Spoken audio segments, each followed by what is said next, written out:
បន្ទាន់ថ្មីនាំគ្នាសាទរធ្វើការប្តឹងនឹងបញ្ចុះបញ្ចូលទៅ UN រហូតទទួលបានលទ្ធផល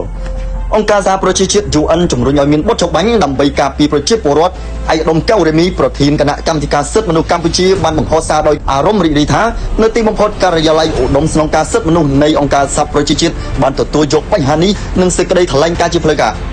ខណៈដែលសារព័ត៌មានកម្ពុជារាយការណ៍ថា UN កំពុងជំរុញឲ្យមានបទចុះបាញ់និងការពារប្រជាពលរដ្ឋជាបន្ទាន់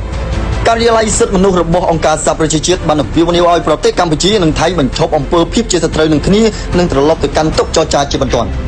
ដោយសារតែប្រជាពលរដ្ឋជិតកន្លះលាននាក់ត្រូវបានបង្ខំឲ្យភៀសខ្លួនដោយសារចំនួនតាមព្រំដែនបានកើនឡើង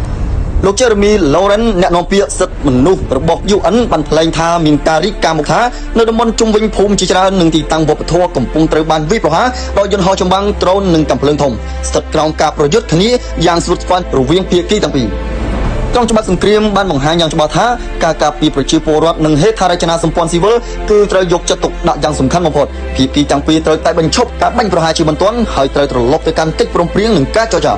មិនដឹងថារាជរដ្ឋាភិបាលថៃបានត្រៀមវិធីដោះស្រាយចំពោះបញ្ហានេះរួចរាល់ហើយឬនៅ